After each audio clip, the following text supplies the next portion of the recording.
Շնորհակալություն պարոն Ավինյան, զեկույցի համար շատ հետաքրքիր էր, շատ մեծ ուշադրությամբ լսեցի, իրականում հարցերը շատ են, բայց կփորձեմ երկու բաժնով, խոսելով Երևանի մասին, ես չեմ կարող առանձին ուշադրություն դարձնել հենց Դավթաշենին, վերջերս ավարտեցին քարոզարշավ եւ բազմաթիվ բնակիչների խնդրանքն եմ ուզում ձեզ փոխանցեմ, հարգելի քաղաքապետ, եզակի վարչական շրջաններից է, որ չունի սպորտ դպրոց։ Եթե կա առաջիկա ծրագրերում Դավթաշենում կառուցել սպորտ դպրոց, որովհետև տեղն էլ կա, կարող եմ մատնանշել հետագայում, ուզում եմ ուրախությամբ նշել, որ 59 մանկապարտեզի հիմնանորոգվելու է, այսինքն երևի թե քանդվելու է նորը կառուցվի, սա մեզ հետևող քաղաքացիների համար, եւ խնդրում եմ խցանումների մասով պարոն Ավինյան, արդյոք կան ինչ-որ նոր ծրագրեր հենց կոնկրետ Դավթաշենի կամրջի խցանումները թեթևացնելու համար եւ ընդհանրապես Երևան քաղաքի խցանումների մասով, եթե կան նախագծեր նոր ճանապարհների, նոր կամուրջների կամ ինչ-որ նոր պրոյեկտներ, խնդրում եմ դա էլ նշեք եւ վերջի հարցս խոսեցիք կանաչ տարածքներից, շատ գովելի էր, որ ավելանում են կանաչ տարածքները, վերջապես որոշվեց, թե Դալմայի այգիները ինչ ճակատագիր պետք է ունենան եւ ինչ պետք է այնտեղ կառուցվի։ Շնորհակալություն։ Շնորհակալություն, երևի հերթով գնամ, պարոն Թումասյան։ Մեր առաջնահերթությունը Դավթաշեն վարչական շրջանում սեփական տների սեկտորում մանկապարտեզի կառուցումն է եւ այնտեղ ունենք դպրոցի մի մասնաշենք, որը չի օգտագործվում եւ այդ մասնաշենքը ամենայն հավանականությամբ հենց այդ մասնաշենքը դառնալու է մանկապարտեզ, հիմնանորոգվելու է եւ դառնալու է մանկապարտեզ, ինչ վերաբերում է սպորտ դպրոցին, այո, քննարկումներ ունենք, բայց այս բանին վերջնական պատասխան չեմ կարող ասել, քանի որ այդ քննարկումները չեն ամփոփել։ Խցանումների վերաբերյալ Երևանի քաղաքապետարանը ստեղծել է հատուկ հիմնարկ երթևեկության կառավարման կենտրոնը Երևանի, որին տրվել է համապատասխան մասնագիտական այսպես ասած կազմ եւ ինքը հենց նպատակաուղղված է եղել թվային լուծումների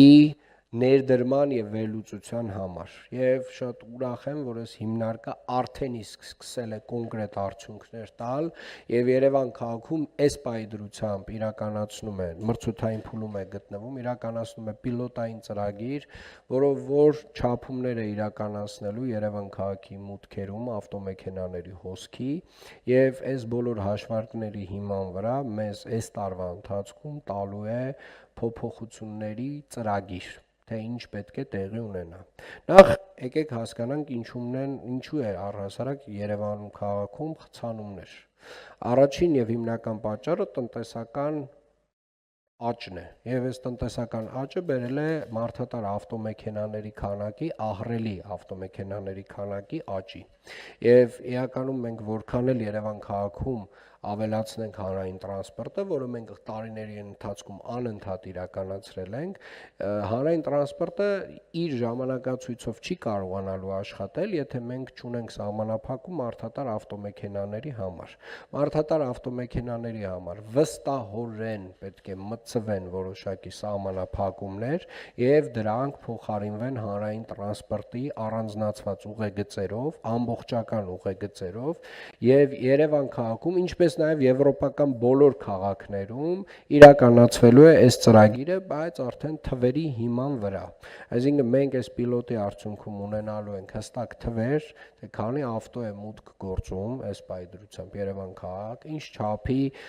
կայանման տեղեր պետք է ստեղծվեն քաղաքի մուտքերի մոտ, քաղաքի որ հատվածներում ինչ կայանման տեղեր պետք է ստեղծվեն եւ ինչ տեսակի սահմանափակումներ են մտնելու մարդատար ավտոմեքենաների համար եւ առանձնացված գծերը ավտոբուսային եւ տրոլեյբուսային, որ հատվածներով են անցնելու։ Սա է լինելու այն փաստահեն արդյունքը, որ մենք ունենալու ենք ԵԵԿԿ-ի աշխատանքի արդյունքում, Երևանի երթևեկության կառավարման կենտրոնի աշխատանքի արդյունքում եւ մենք հուսով ենք, որ նախնական պատկերը ունենալու ենք սեպտեմբեր-հոկտեմբեր ամիսներին, իրականացնելու ենք 2027 թվականին։ Դալմայի այգիների մասով մենք այս պայդրությամբ նախագծման փուլում ենք, իրականացնում ենք 250 հեկտար անտառ փուրակի նախագծման աշխատանքներ եւ այդ հատվածում Նորագյուղի downtown ծրագրին զուգահեռ իրականացվելու է խիտ անտառապատման աշխատանքներ, այսինքն այդ հատվածում Երևան քաղաքում 250 հեկտարանոց անտառ է ստեղծվելու, որը որ առողջապահական միջազգային կազմակերպության մեր ցուցանիշը 1 քառակուսի